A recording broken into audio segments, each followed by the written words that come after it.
Contemporaries Director. Thank you all for attending this evening's panel discussion, which forms part of New Contemporaries Archives and Identities Symposium, which is programmed to coincide with the New Contemporaries exhibition at South London Gallery, which we hope to open to the public once current restrictions are lifted. Live captions are available by clicking the red Live button in the top left of the screen, and the captions will open in a new window. This evening's discussions will explore the use of archives in contemporary visual arts practice, particularly the construction and exploration of identities. It will reflect on specific methodologies of how practitioners have used both personal and public archives to consider their own positions in relation to investigating specific archival material. This symposium forms part of our Bridget Riley Artist Professional Development Programme, which is supported by the Bridget Riley Art Foundation, so a huge thank you to them. I also want to say thank you to South London Gallery and Camberwell College of Art for partnering with us, and my colleague Seamus McCormack, who has programmed the symposium, supported by Sophie Bounds, Lily Tung and Reet Timmerman. As part of the symposium, we'll be hosting 2 workshops this week by Jocelyn Carr and Sunil Gupta. These workshops are booked out, but there is a waiting list. 2020 New Contemporaries artist Ufoma Esse will be contributing a response to the panel discussion tonight, which will be available on our website for a few weeks. And we're screening a work by New Contemporaries alumni Kobe Addy, Rumours and Riots, on our website until 21st March. We are delighted that this evening's discussion includes presentations by artist Duncan Campbell, who has exhibited internationally and won the Turner Prize in 2014. Althea Greenan, Curator of Special Collections and Archives at Goldsmiths. Artist Curator and New Contemporaries alumni Sunil Gupta. The panel is chaired by Jo Melvin, Reader in Archives and Special Collections at Chelsea College of Art. We'll be taking questions from the virtual audience through the Q&A function.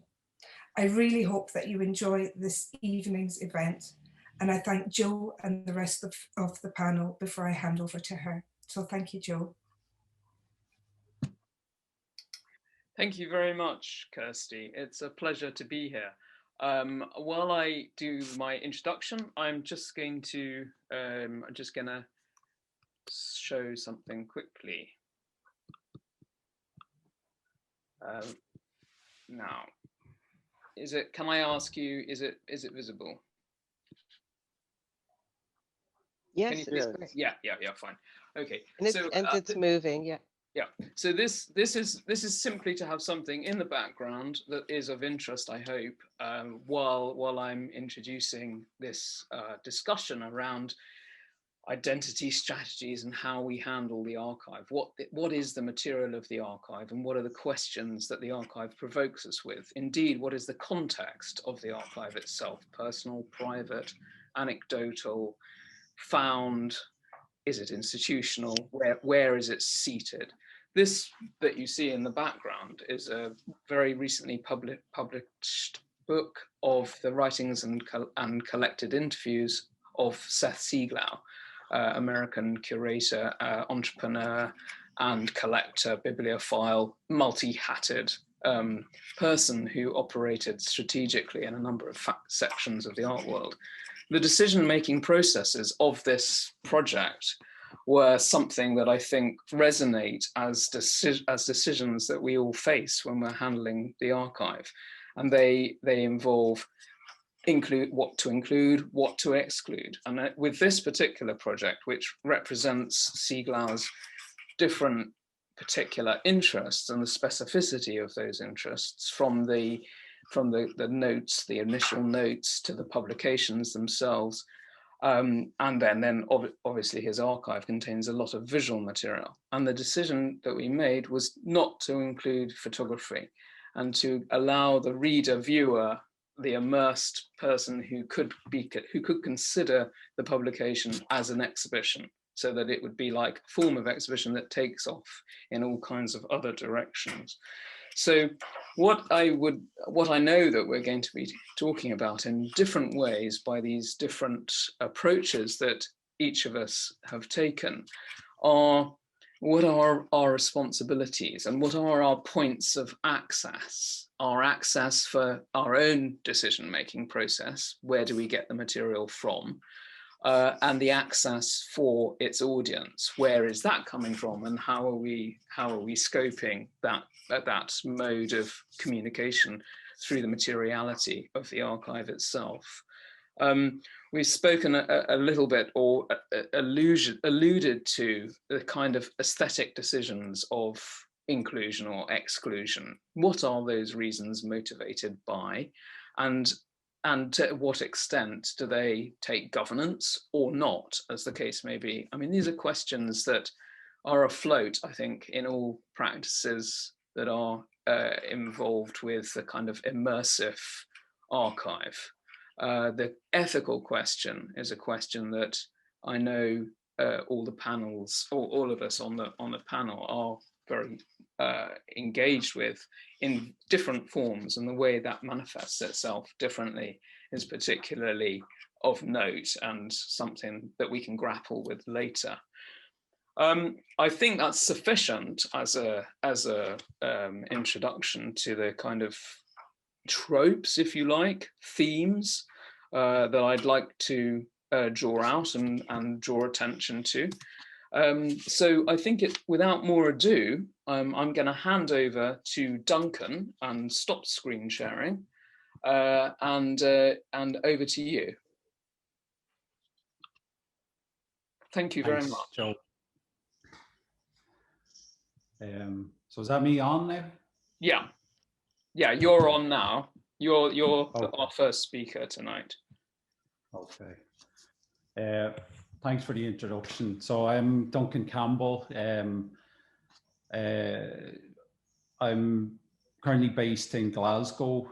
So I wanted to just say from the get-go that I'm no authority on archives.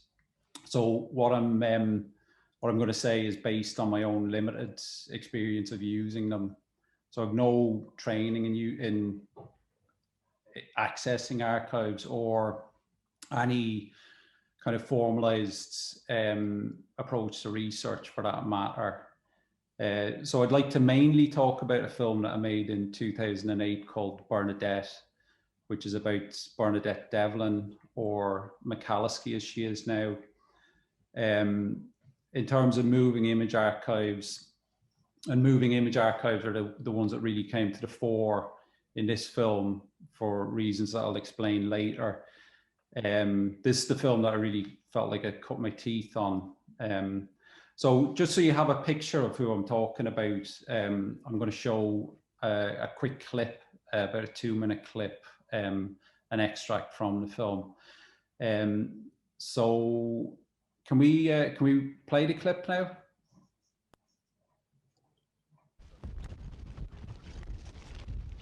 Help restrain that? Well, then one of my colleagues, Hugh Delagi, he came down, and within a minute he was involved in a fracas with a Conservative MP. Situation looked pretty awful, and I then got up and I got hold of Devlin, Bernadette, and she, I must say, in all honesty, listened to me, thank God, and I was able to literally drag her out the house. And so far as I was concerned, she came. And then as I got her beyond the bar of the house and outside the door, one of my lady members, Lena Jager, took her off my hands. She came back about 5 minutes after. The whole thing was very unpleasant in the sense that it was a bitter atmosphere. I wish the Speaker had called her because she obviously wanted to say a great deal about it. Thank you very much. The British Home Secretary got up and made what he called a statement. It did not have one substantiated fact in it. It lasted 3 minutes. And at no stage did he even say, I regret the fact that 13 people are dead. So this was an emotional reaction of your own? It wasn't an emotional reaction, it was quite coldly and calmly done. I was the only member of Parliament who was in the chamber, who was in Derry yesterday. I was fired on by the paratroopers, and yet parliamentary democracy was such that I was not allowed to speak. But what do you think you would achieve by that action of yours this afternoon? What I achieved was simply delivering to the Home Secretary a simple proletarian protest, the fact that he was responsible for the murder of 13 people. And as far as I'm concerned, that was simply a token effort. They didn't Do you feel even any throw share me of out. responsibility in what happened yesterday, Mr. No, we had 20,000 people marching on our streets. The streets belong to us. We have a right to be there. We had 3,000 soldiers with no right to be there, enforcing by brutality and force of arms a law which a Prime Minister who has no mandate to govern any longer and no right to make that law made. And But they it's the shot law of the 13 of our majority in citizens. Northern Ireland. It is not, it is the law of Brian Faulkner. Do you intend to apologise to Mr. Maudling? I'm just sorry I didn't get him by the throat. Well said.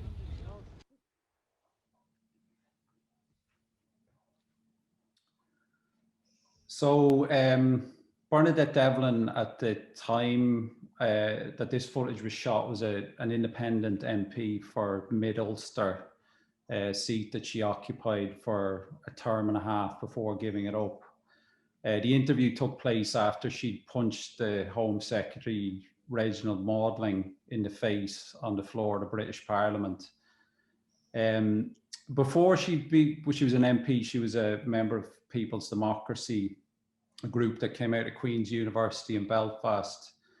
She became an MP and then stood down kind of out of total frustration and committed herself after that to more kind of extra parliamentary organising and protest. Very broadly, the movement that she was part of tried to organise around the interests of working class rather than along the lines of, along the traditional sectarian lines. She was involved briefly with the Irish Republican Socialist Party. She was on a committee to support the hunger strikes in the early 80s. She was involved in various extradition campaigns. In the case of our daughter Roisin, an attempt to extradite her to stand trial in Germany. And she now works with an organisation that advocates for agricultural migrant workers in her area called STEP, which stands for the South Tyrone Empowerment Project. I decided that I wanted to make the film after watching an interview that I saw of her on a youth TV program from the 80s. I saw the interview by chance. It was in a part of an archive that I was doing some research in for another film. I knew who she was, or at least I thought I did, but the interview was a real shock to me. You know, in relation to the current political dispensation in Northern Ireland, that in the interest of putting an end to conflict, that sectarian politics are kind of enshrined forever in that dispensation. And watching her speak in that interview, it kind of gave me a glimpse of how things could have been different. It took me about 3.5 years to raise the money to, first of all, to access the material in the Moving Image archives. So during that period, I'd done a lot of other research, so reading and conducting interviews. There was a special collection at the Linen Hall Library in Belfast, which is also very useful in that process.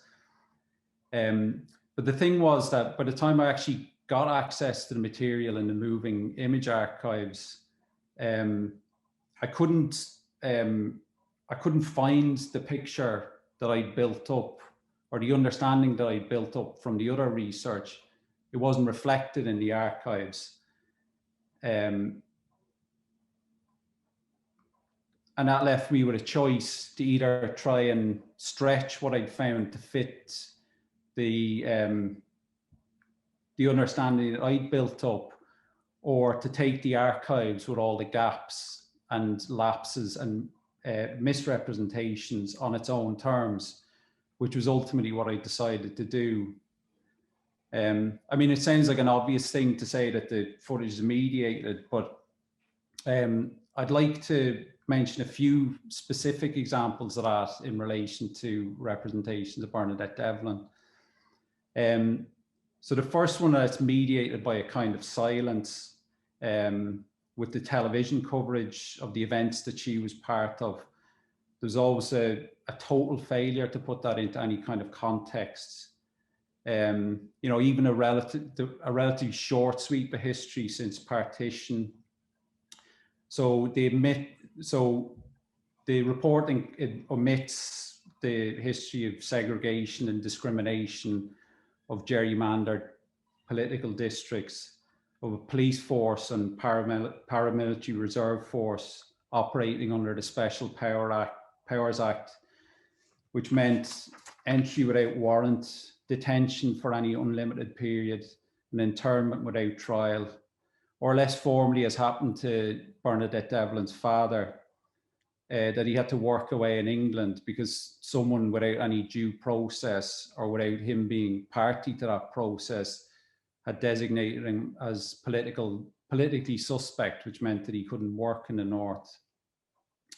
By and large, the media were drawn to the violence and framed that violence as some sort of sectarian bloodletting, without explaining that even if you accepted that as the case, why there weren't similar outbreaks in the rest of Britain or in the Republic of Ireland for that matter. The journalists that gave her a better reception tended to lump her in with the radical chic at the time. And even if you look at some of the more thoughtful or scholarly writing on her, it's still difficult to reconcile what she was, someone who at one point seemed to carry a genuine mandate for a popular revolution, with what she became, someone with the same limitations and ability to affect the situation as anybody else.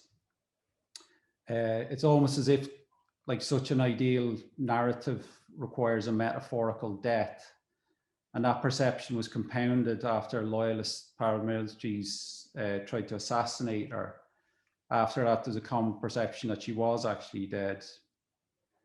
And then, as Jo mentioned in your introduction, there are aesthetic considerations. You know, the fact that this whole thing's reframed by me at every stage is full of my decisions and preferences. Especially when it comes to the editing, things were put in or left out for no better reason than they felt right somehow. I think it's usually the case, and in my experience anyway, that the present wants something from the past, but sometimes an image from the past takes you by surprise. And what I described earlier on about the seeing that interview with Bernadette McCalskey was a moment like that for me. And for me, that's the power of archives. When something flashes up that made me feel anyway, how differently things could have turned out in the present. But ultimately that reality, the reality that Bernadette McCalskey and others fought for, never materialized. So when you go looking for her in the archives, the moving image archive in particular, you don't find her. At the best you get are glimpses. As well as everything that happened at the time, power was also exercised in how it was reported, deliberately or subconsciously. And that process of representation or misrepresentation contributed to the process of her becoming obscured over time. And it's still there, calcified in all the material in the archives. So as well as anything else, I've tried to present that for what it is in the film. So that's about all I've got.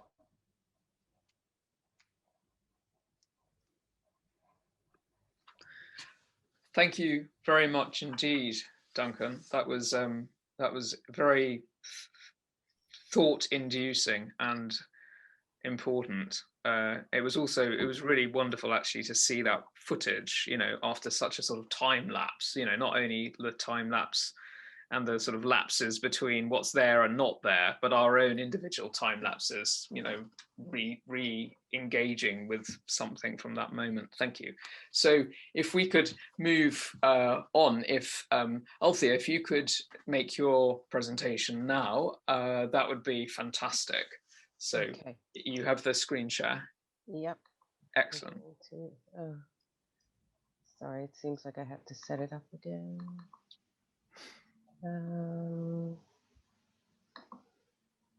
Oh,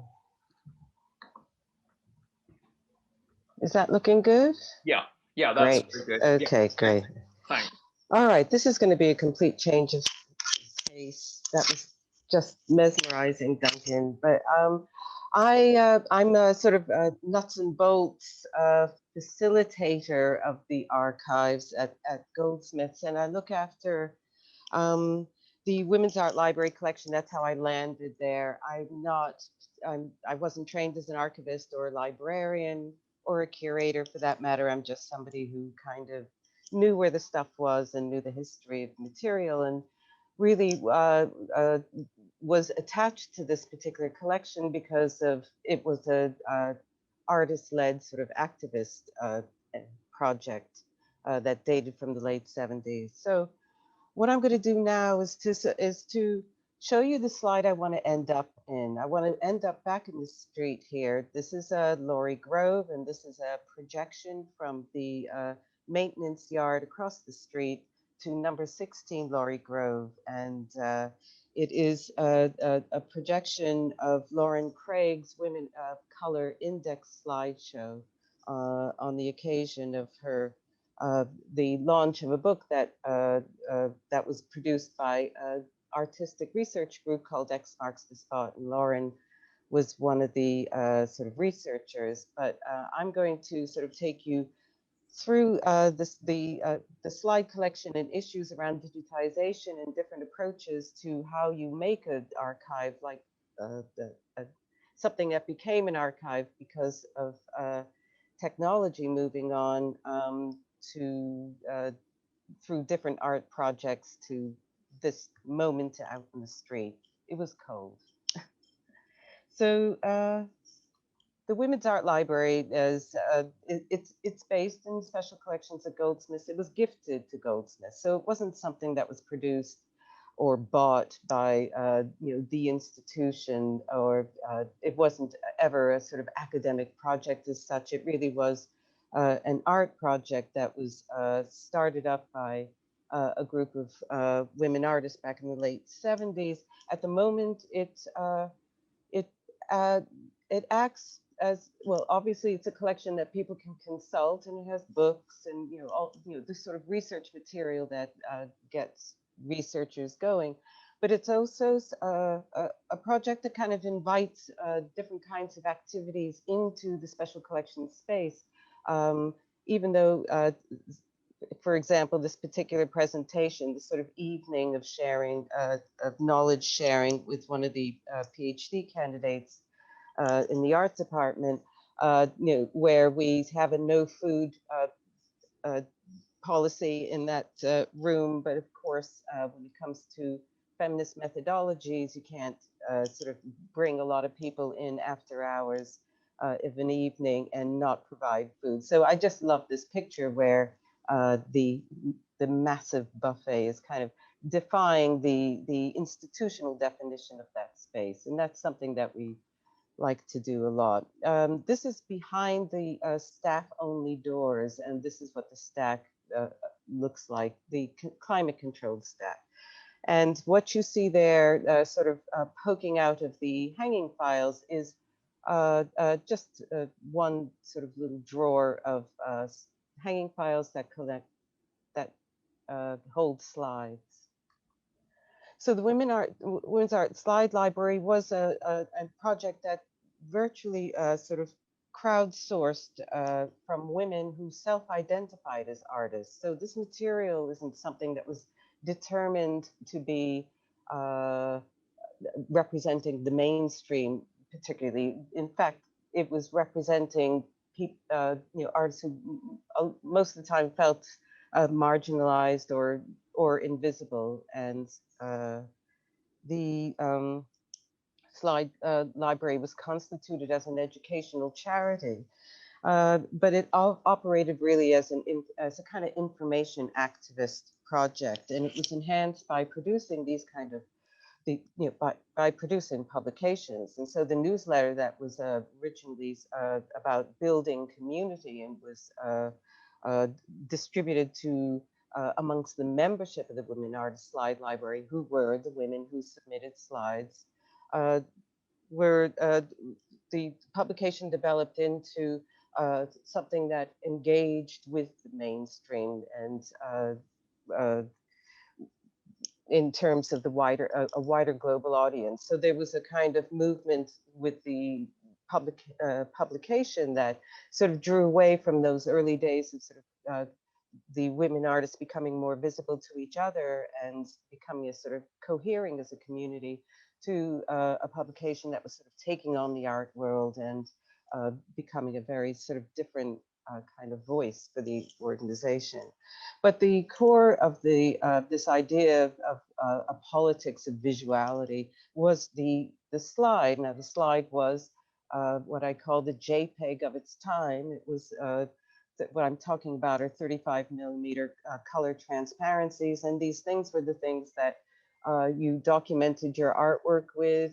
It was the image format that you would teach with, and they were also often used, usually larger transparencies, for reproduction, for print media as well. But this was the currency of the time. And when an artist produced the slide, she was reproducing, well, affirming herself as an artist, or affirming that the thing that she's making a picture of as an artwork that will represent her art practice. Now, the nightmare of slides is that that you can get an awful lot of them, and there are over 46, nearly 45,000 slides that were that came directly from artists that have been preserved by the Women's Art Library. And what I've got, what my own personal research, I did a doctoral PhD a couple of years ago, was to really ask how you preserve the activist identity of a photographic collection like this slide collection, because this wasn't the only identity-based slide or archive that was sort of coming out of the late 70s and early 80s, as I think Sunil will definitely sort of talk about. And the fact that there are so many slides is a kind of aspect of the success of the project, but how to make, but this material's become redundant now. And the answer is really not to digitize the slides. How do I bring a visibility to these artists when I've never even seen the slides myself? There really is such a density of material there. There's no way anybody has sort of actually cast their eyes on it. So what I did with my research was to take what I called slide walks. I would take a big chunk of these slide files. I would sort of set them out on a light box, and I would just quickly photograph them. I was photographing them, including the mount, and it was a way of kind of seeing them through a digital reproduction, through digitally photographing them. I did this because I upstairs at Goldsmith's Library, there was a room dedicated to the teaching slide collection once upon a time.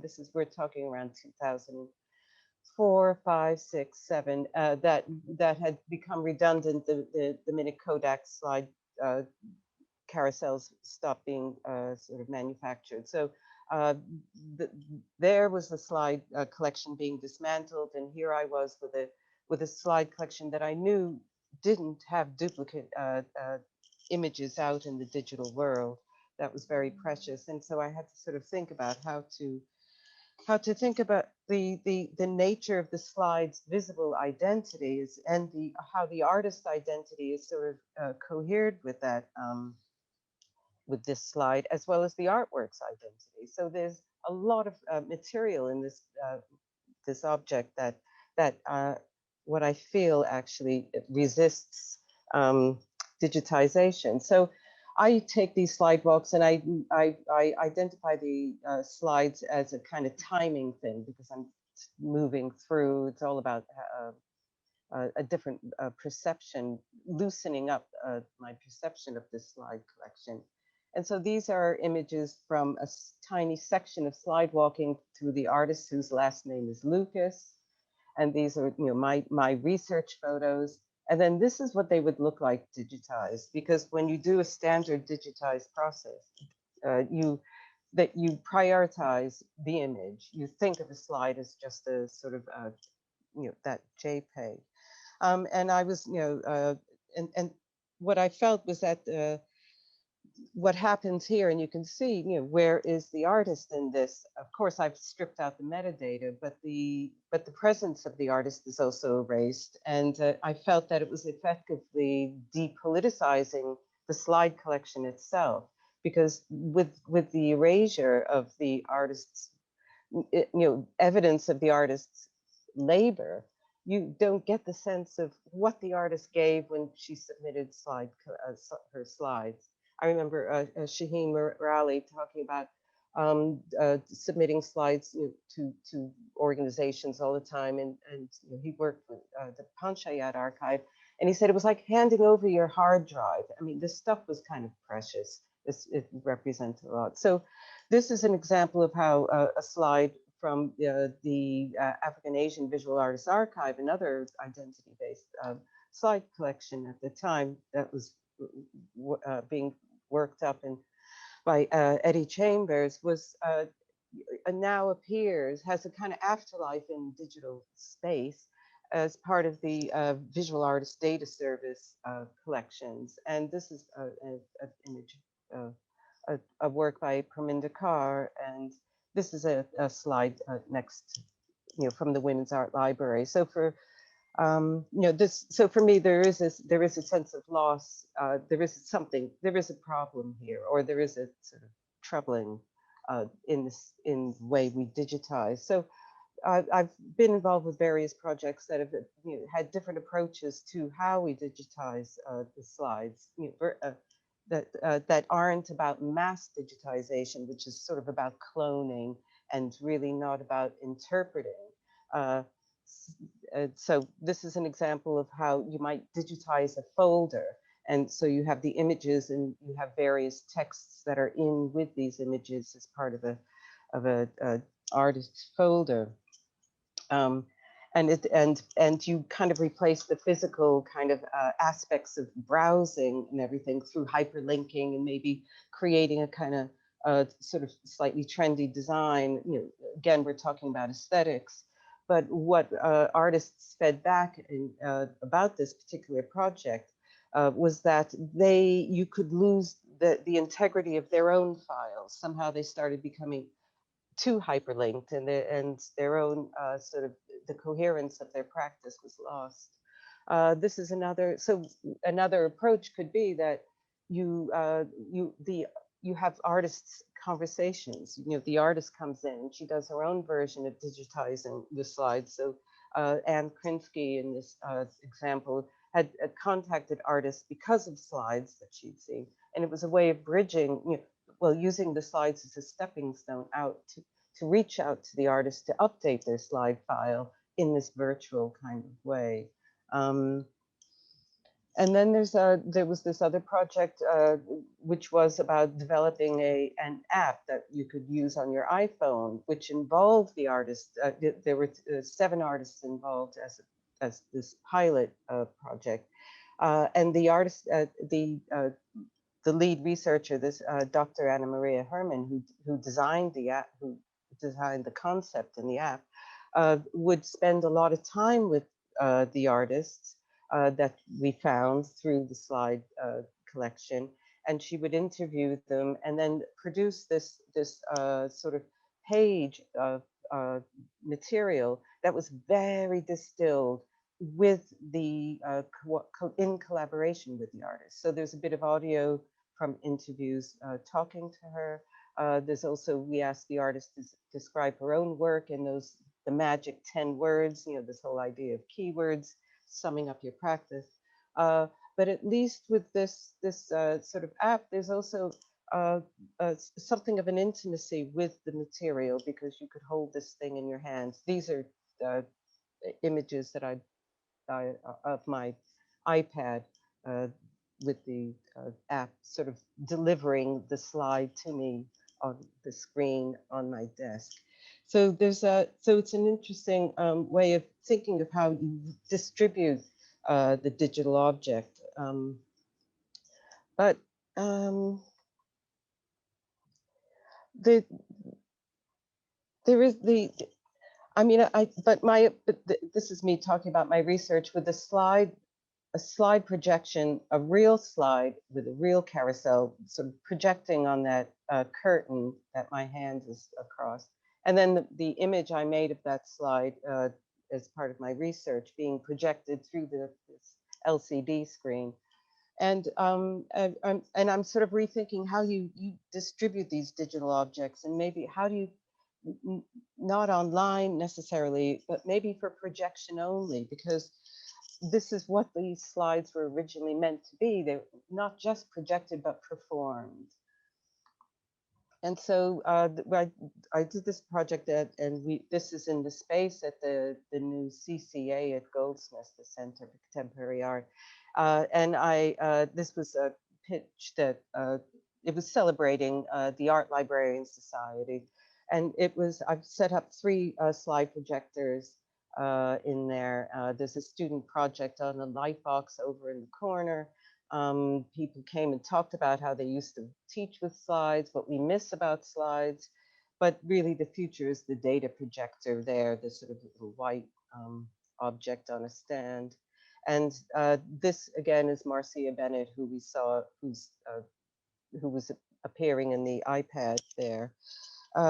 Because and yeah, the future is the data projector. So this slideshow that I'm showing on the data projector in company of all these other slide carousels is the slideshow that was produced by Lauren Craig that we saw at the very beginning. Now, this is a later iteration of projection that we did of this slideshow. These are slides that she scanned and cleaned up and sort of recreated as a kind of a digital film. And this in this way, this is a more where the artist is paying tribute to other artists through her selection of artwork that she chose to work with. And so these are all women from the who are in the slide collection who are represented in the Women of Color Index.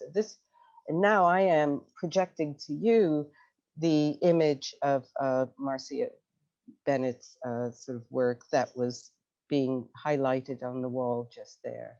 And this is actually a better picture because you are in that dark and you do have these luminous images sort of coming at you. And now what you're getting on your screen is a different kind of projection altogether. And this is the work of Gurminder Sikand. So just to end, I'm moving out of that black background with the white words that is really about projecting the words on architectural spaces to what Lauren Craig extracted from the slide mounts into a publication. So we've got the black print on the white page. So there's a kind of nice, different kind of projection here.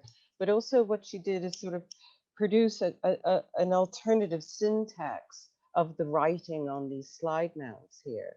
And this is sort of, for me, a kind of different digital reconfiguring of that archives, you know, retaining the identity of these slides, but drawing something else out, because this publication, this poetry appeared in what was called a creative finding aid, produced by the research group X Marks the Spot of the Women of Color Index. So this creative finding aid has an interview with Rita Keegan, who was the coordinator of the Women of Color Index, but it also has creative responses and other essays reflecting on the archive as well. They reactivated the Women of Color Index, and their project sort of spanned from 2014 to 2015. And so we're back out on the street. This is an Adrian Piper slide being projected onto what was the former site of the Center for Caribbean Studies, which had been relocated, that year to Warmington Tower up on the 3rd floor, away from the street and away from community. So this was a kind of tribute to, another project that was about community building. Yeah, I better stop because I'm sure I'm going on too long. But this is about coming to see the 35mm slide as something that's like an actionable piece of information, and that any movement for social change and parity generates, and which becomes a kind of identity affirming archive. So, thank you. Thank you very much. That was a wonderful encounter with so many glimpses and different specificities and experiences of space. Thank you. It's very provocative in many ways, moving forwards to thinking about that space and our relation to space. So we will now move on to Sunil, if you are ready to do the screen share. Yeah, I am. Excellent. So should we just go for it then? Yep. Okay. Here we go.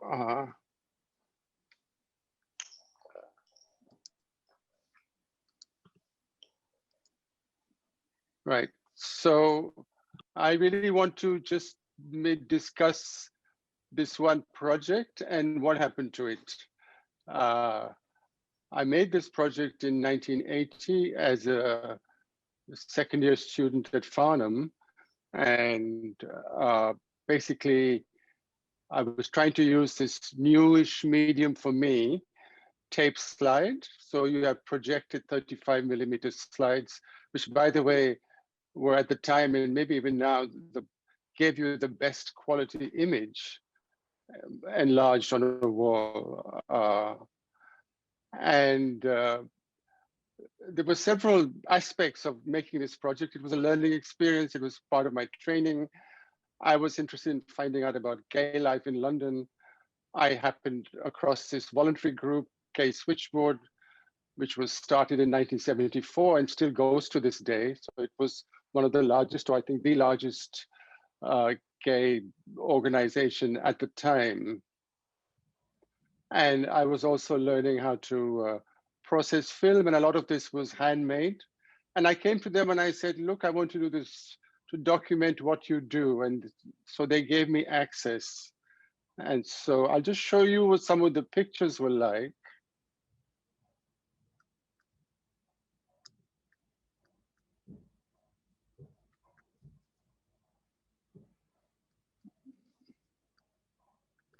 And oh, here we go. So I began by just documenting the space. It was a very modest space on Caledonian Road, above Houseman's bookstore. And there was issue-based information like this. This is the film Cruising that was very controversial in its time. And of course, I was a little anxious that my story only had one picture in it, which was somebody on the phone, because that's basically what they did, was answer the telephone. It was a set of telephone lines.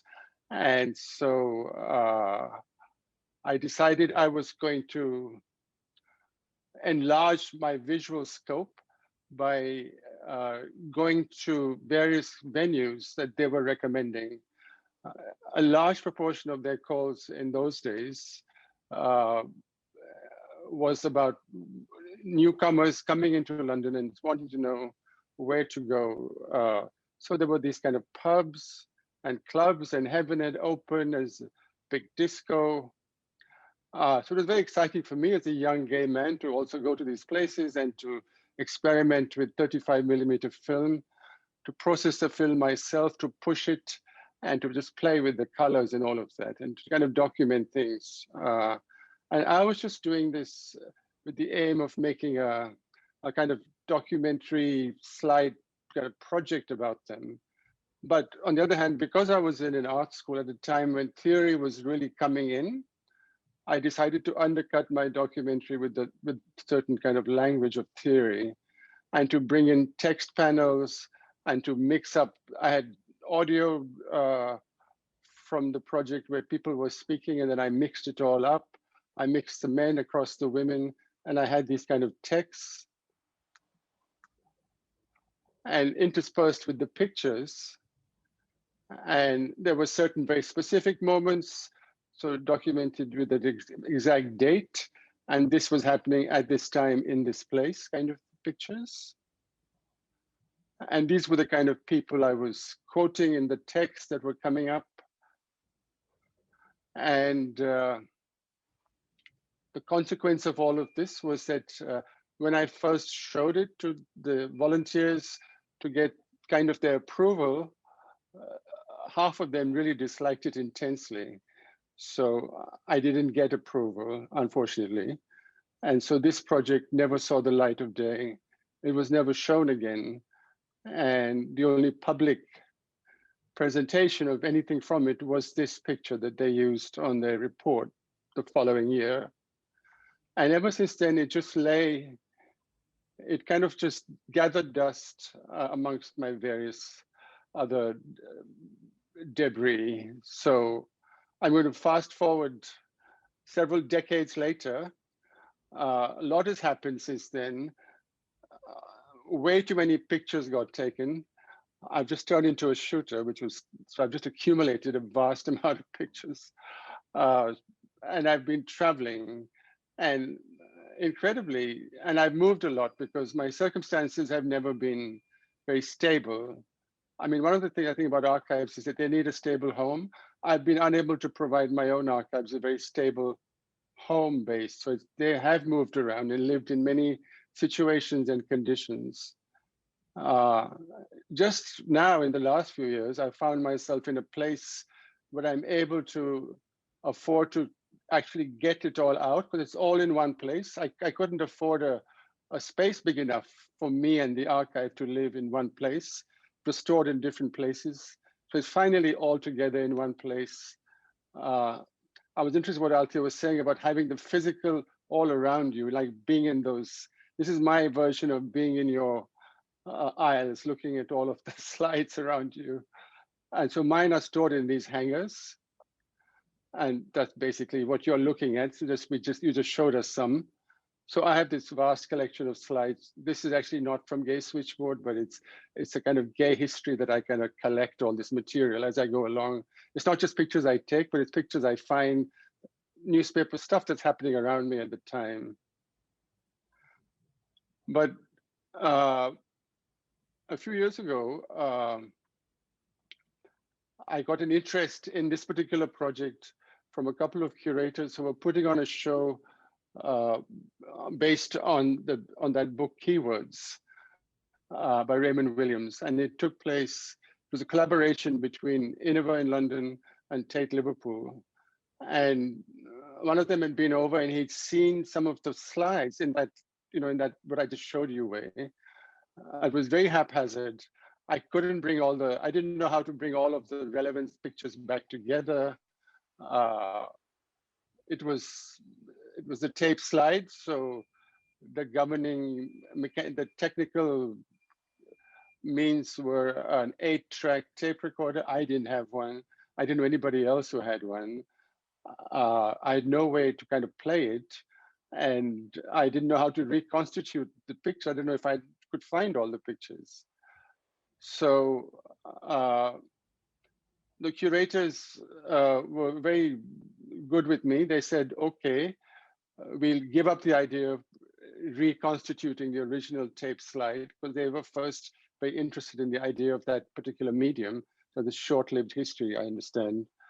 And that, why don't I do a digital modern update of something? So I scanned some of what I had. So this is now the scanned version. This is in Lightroom. And I made basically a video, a digital video, to mimic the slides as they transition one into the other, just to a soundtrack. And it was much shorter, like it was about 5 minutes. And so that is what was shown. And this was exhibition at Liverpool. So basically, that image at the bottom, which had long been forgotten, suddenly got a lot of exposure. And those set of pictures seem to have entered, and this is now, where are we, 2014, made in 1980. So like, what's that, about 34 years later or something. And so I'm beginning to appreciate that in my archives, there's a number of things that are worth considering, that I shouldn't just spend every day going out to make yet more pictures, and I should sit and think about what's here. And then, but never having the means to do it and all the rest of it. I have found though that I can't deal with it in the plastic sheets. There are too many and they're not all properly sorted out. And I just don't have the space to spread out too many of them. I can just do a few at a time, and then I get very cramped.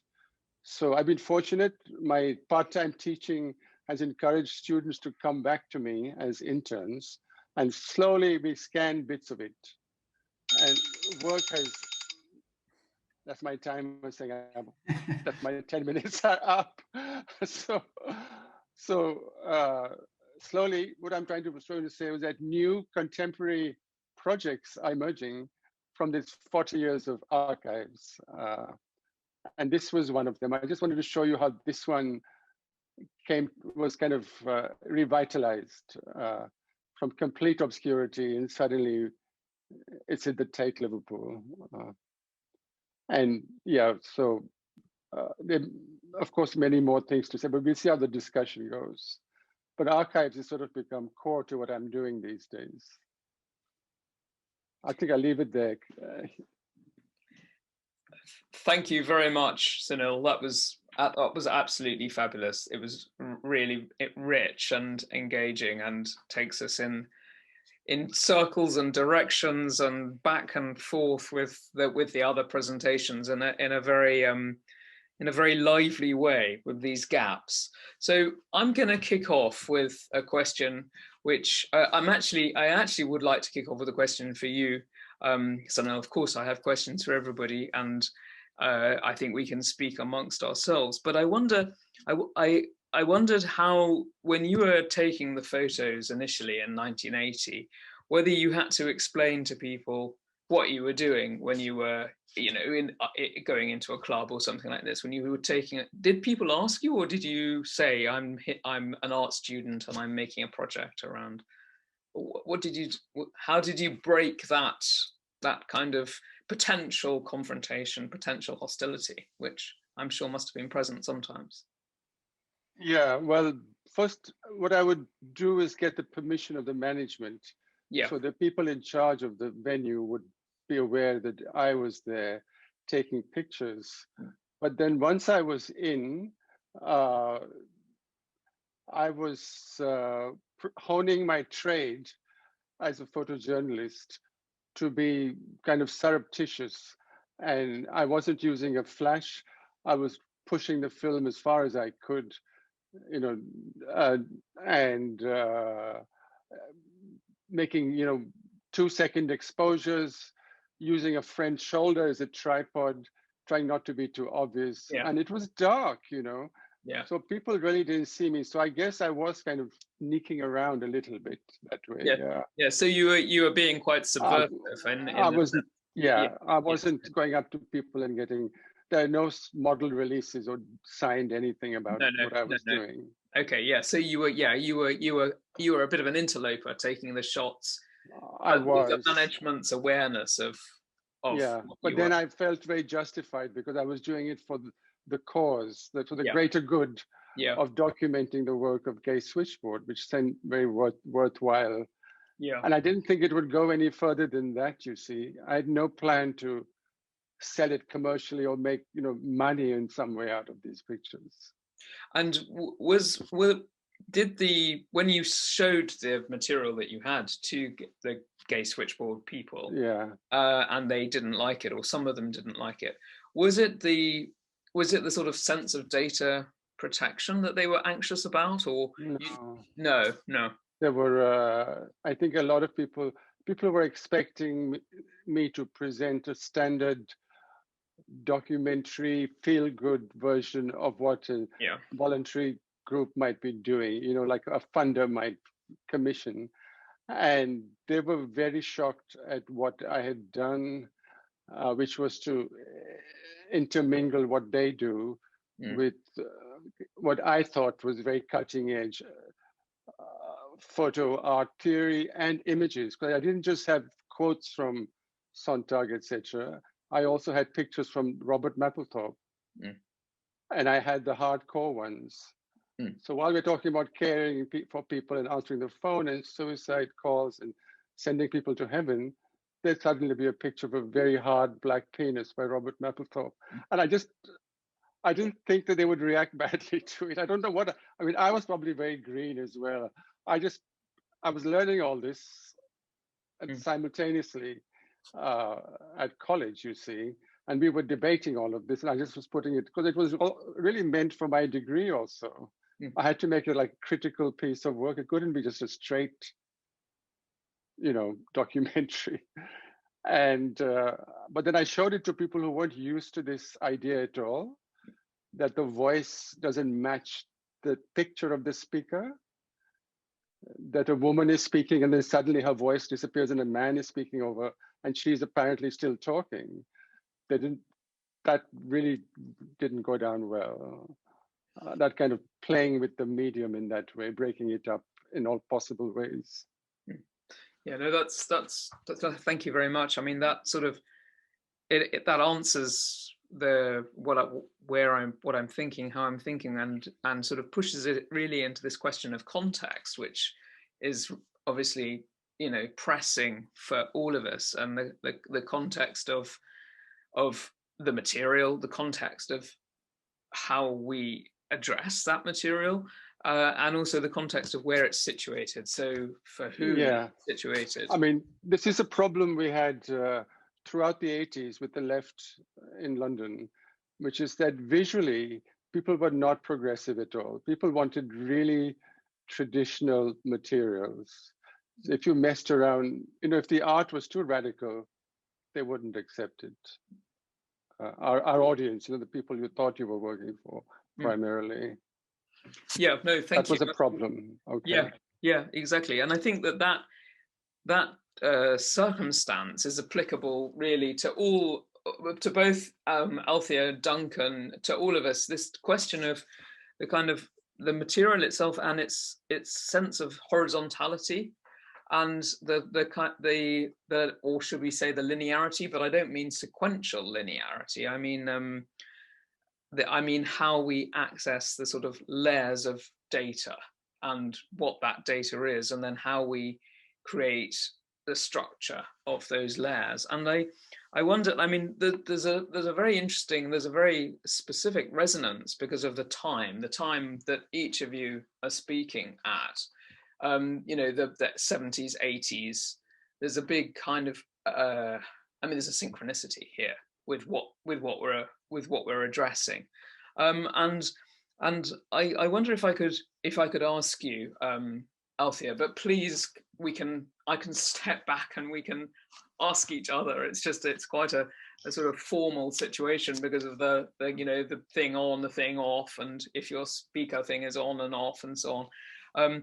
But I wonder if I could ask you about the relationship between the space of encounter in the slides and what you were doing, and then the digitalizing project that you showed us, that has been done, and that kind of space, that kind of, I think you've called it a post-feminist digital space. And I wonder if you could sort of move us in that direction a bit, of that very horizontal methodology of inclusiveness within this space. Could I ask you to say something around that? Okay, actually, I think what it was I described my thesis as taking us into a post-digital. Was it post-feminist? I don't think it was. I don't think that we have a post-feminist yet. So, but it was, but a feminist space for sure. And I think that is me trying to again kind of read this slide collection as researchers read it, actually, when they're aware of it as a quintessentially feminist project. There aren't enough slide collections that we can view, to be honest, like Sunil's, or even the African Asian Visual Arts Archives slide collection. There's plenty of evidence of the slides online, because they have been digitized in that way that I showed with the Visual Arts Data Service, which is a way of preserving those images, because the Visual Arts Data Service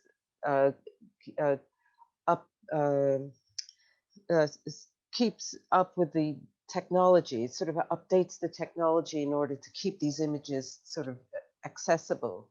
But in terms of what the slide collection still does, it takes up space, which was the part of this project of visibility, was to actually create a public space for women to see themselves, to be able to come and borrow slides and take them out to teach with, to introduce women's art practice to whatever spaces they were actually earning money in, because nobody could make a living as an artist. Everybody moonlighted and did different jobs.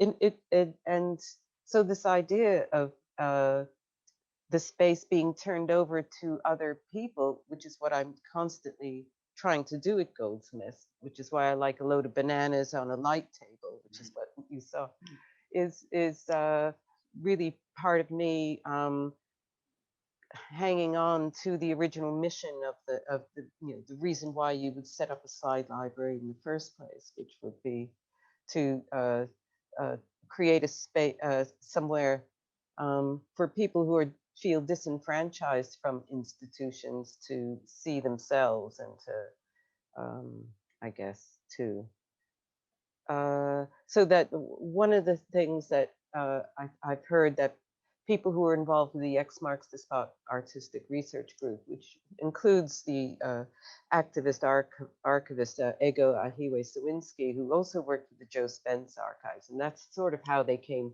through to the Women's Art Library and then the Women of Color Index, is how important it was to be given that space to work and explore, and for not to have some kind of academic research outcome or something to be the condition under which they were there, Anyway, yeah, I don't know if that's answering your question at all. No, thank you very much. I think that, I mean, that leads me on to my next question, which actually I would like to address to Duncan, although it's of course relevant for everybody. But I think one of the pressing things is, where are we, our voice, the voice, us as representing multiple voices? Where is that voice, and how do you find that, Duncan, in relation to your interrogation of the material? And I mean, with the Bernadette with the Bernadette film, did you feel as if you had a responsibility to Bernadette, or was it that you actually wanted her material to be situated now, or when you made it, in the public domain, in order for for its audience to experience the pressingness of what she was doing? You need to unmute your yeah. Thank you.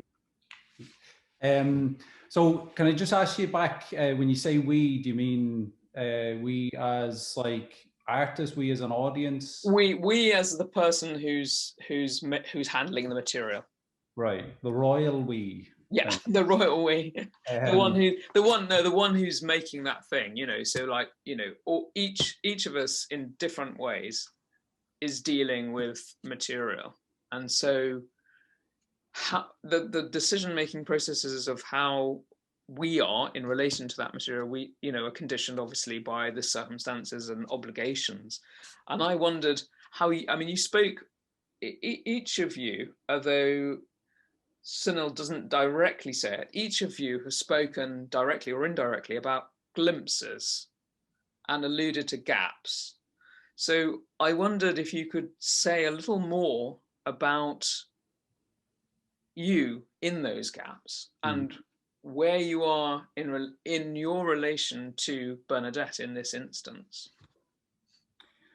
I mean, I suppose the first thing to say is, like, I do feel like a basic kind of identification with her, and you know what she was trying to do, what she is trying to do.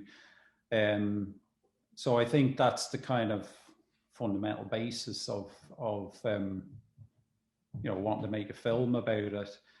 But then, you know, as I was saying when I was talking, that, you know, when you actually you see the material that you have available to put the whole thing together, and like how heavily mediated that already is, and all the kind of frames of references that are kind of embedded within that.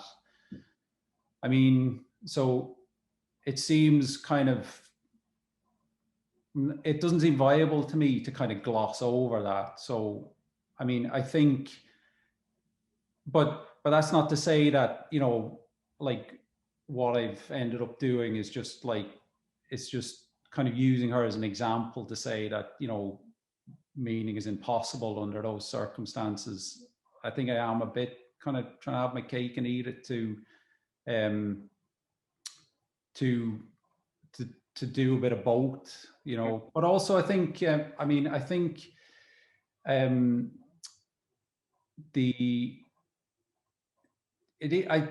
me, it kind of seems like part of a process, and that's sort of, I mean, it's not something I foresaw at the outset of the project. But for example, there was a woman called Lelia Doolan, who is a very good friend of Bernadette McCalskey's, who contacted me after, and I was kind of involved in a film that she'd made about that, because she was, you know, she'd been working on it for about 10 years, and, you know, on a bit of a shoestring sometimes.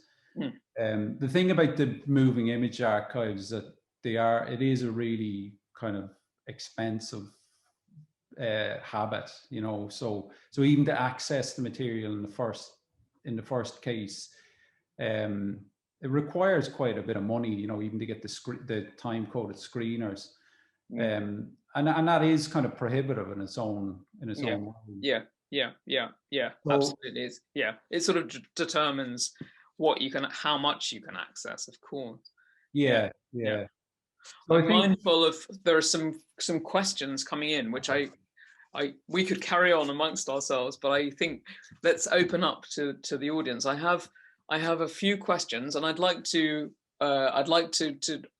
give this one. Please answer, any of you or all of you.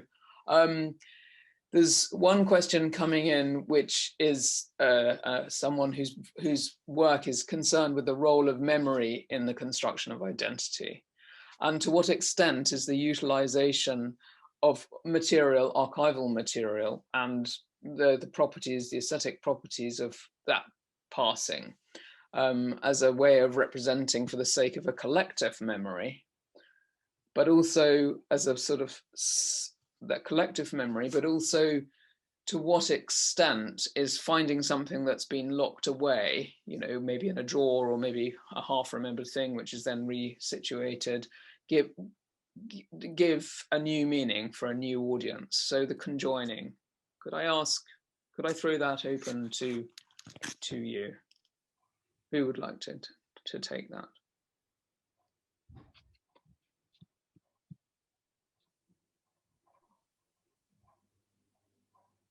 I'm going to listen to Sunil first. Okay, I'm going to attempt a very brief, limited response. Having been a migrant several times over, I feel like you reinvent yourself, and then you come across this object or artifact or image from your past much later, in maybe another place even, and it sort of lies there without too much meaning, and then something outside your control seems to trigger a moment that enables you to act on it. So I feel like I'm not in control of that external force that creates the opportunity. It's a bit like how K-Switchboard happened the second time round. I had no idea that was going to happen. I couldn't have made that happen. It took something from the outside to make my memory become relevant again. So I think that's my contribution to this. When you were reading out the question, it made me think of the instances where artists come and revisit their slide files, and they'll say, "Oh, I forgot about that work." I mean, people don't keep up. I mean, it's not about keeping up with yourself, but there is in the material a way of reconnecting with your own practice as well. So, and also initially how the difference between the women's art slide library and maybe more professional, different kinds of slide collections that were all about staying updated. You never had the old work in there. You never had the embarrassing old work in there. So but when artists would come to ask, can you clear out the old, send me the old stuff? And I would always ask them, actually, there's a different way of looking at all this series of slides, in terms of what it means to researchers, or I'm thinking of younger women art students or practitioners who want to be able to see trajectories and in some ways not reinvent that wheel as well, mistake or whatever. Yeah. So but also the trouble with understanding archives as a collective memory is that it's not always the content that is what you should be looking at. It should be the shape of it, or in a way how Lauren extracted the slide mounts and sort of turned it into slide mount texts, and it became a kind of poetic sort of statement. How you look across the archive in a different way. So it's not always about reading each object, but understanding, its a collective kind of presence, and that is achieved through the physicality of it too. So that's going back to this idea of a post-digital, feminist post-digital kind of way of, that this project is. That's kind of what I was aiming at. It invites a different kind of method of approach to information, I guess. Yes, this sort of leads to another question. I think we have time for two more. This one is following nicely in that sort of train of thought. The sort of relationship really between fictional archives and real archives. To what extent are the fictional archives an alternative to the real archive when getting access to archives can be expensive? or difficult, and what is the potential of fiction in archival art? I think that what is the potential of fiction in archival art is a rather lovely way to consider what the material is, what we mean by a fiction. Mm. I mean, I think for me, that's a kind of, it is a really interesting question, because it does seem that, you know, like advertently or inadvertently fiction or fictional kind of conventions are already kind of embedded in a lot of this stuff. So, you know, I mean, you know, if you just take like, I mean, documentary film, for example, like the structure of it is kind of, it does kind of use a lot like the build-up of tension and, you know, building towards some kind of conclusion. So all of that sort of stuff is in the form anyway. I was just thinking, just in relation to the first question as well, about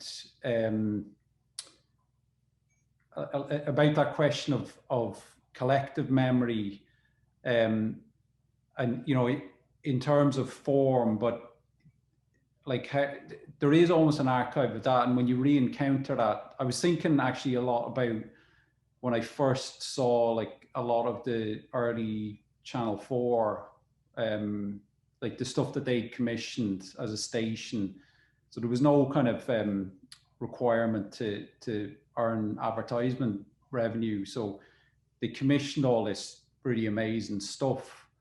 And it is a real kind of shock and revelation, actually, looking back on that now, because I think that's the thing that does kind of accrue over time, that you become used to certain kind of formal conventions and take them for granted. But then, you know, when you see something from the past, it does really kind of jars with that, or kind of displaces it in a way.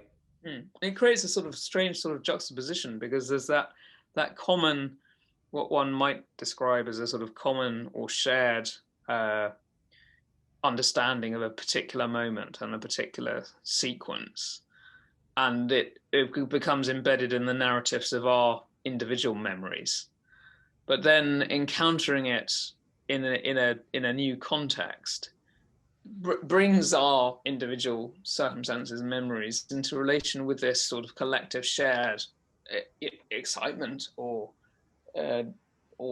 curiosity, or whatever that particular experience was, in relation to with the Channel 4 materials and the dynamism of that. Or we could have a particular sort of set of investigative film, and people remember, oh yes, that was a very pertinent moment, and and of a certain generation, you'll have layers of people who do remember, and then rendering that now into an accessible form brings into question all sorts of different considerations in relation to this question of the collective and the personal and the situatedness of it. And I wonder how we grapple with this individually, this difficulty. And this kind of ties in with a question here that is focused around the individual's experience. It's actually addressed to Sunil, and it's the relationship between being in a club, when you're in a club with a camera and without a camera. What were the differences of that? But also, especially, how you remember those recollections of being with the camera and being not with the camera. But I think the sort of fundamental question here is, how does the documentation of those moments change the memory? Which is obviously applicable to each of you, each of us. How does the documentation of it change our memory of it individually? Well, in direct response to the questioner and the club pictures is that the very nature of the medium and the long exposures that were necessary I was getting an image that you didn't see with the naked eye. So actually my pictures are all fiction because you don't see it like that. Because they're, so sometimes I would try to use the light of the, of the strobe lights over the dance floor, which are like flashlights, and that's not how you experience it at all when you're there live. So there was that aspect to it. So the technology is sort of lying a bit. And then, yes, and I do subsequently, in retrospect, remember the picture rather than the lived experience. The pictures replaced my lived experience often. But I think what I wanted to also say about the other earlier question before that about the fiction aspect of archives is that after Gay Switchboard, I realized a documentary was not an option for me in this area I was investigating around queer lives, both in London and in India. Fiction would have to be the answer. So I was kind of reconstructing a present that was a fiction to represent itself. You see what I mean? So, and people subsequently, audiences have told me that they read them as fact. And when I've disillusioned them about some of these pictures, they felt a bit cheated because I think they wanted to, they want to see them as fact. That's one area. And then the other area is actually our collective past as gay men. It's often not recorded. So what do you do with, say, the 19th century? You knew people were around, you knew lives were led, but there's no visual archive. So some people I know are in the business of recreating those now as fictional archival, based around actual histories of people and events and wars and such like. Yeah, thank you very much. I think we should start to wind up, but I would just like to give one question to wind up, which is the question and concern about authenticity, to go back to the notion of authenticity and what authenticity means in relation to the analog type of interface.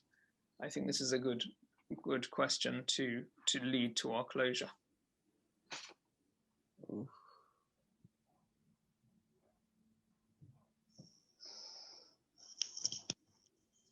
I don't know.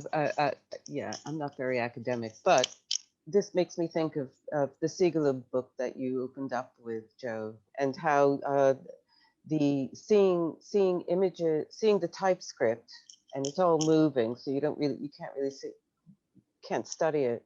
But there were also images of documents where you saw the edges, which again becomes the research photo rather than the thing that you may want to represent the document by or something like that.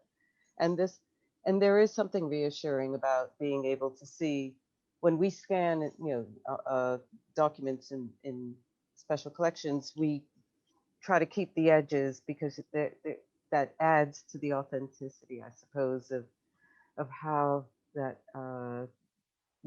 what that document is. But authenticity is really about the whole context and how you can reassure yourself of where it's sitting now and provenance and all sorts of other things. The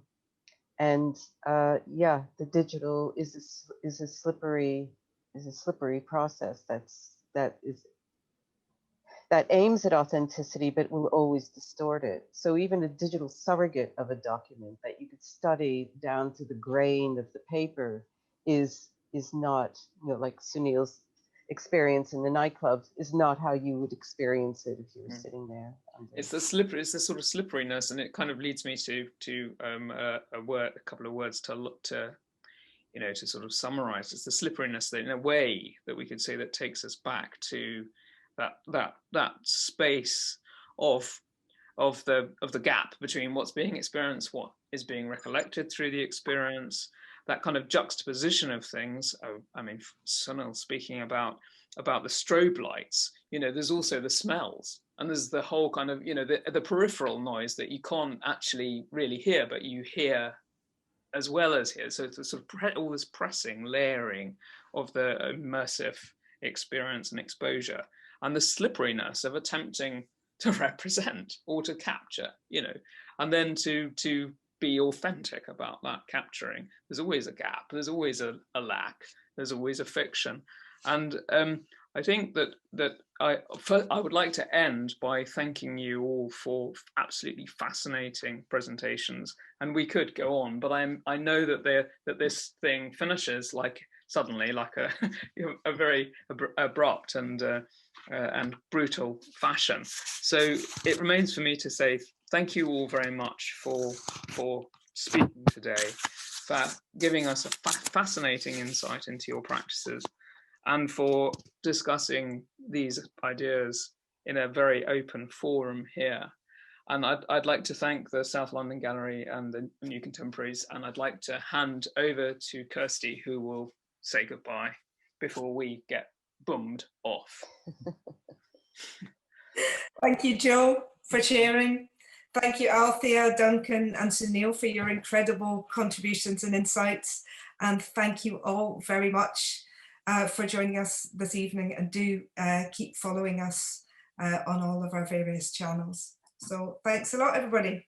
Thank you. Thanks. Bye. Thank you. Bye. Thanks, everyone. Bye-bye. Bye-bye. Bye-bye. Bye.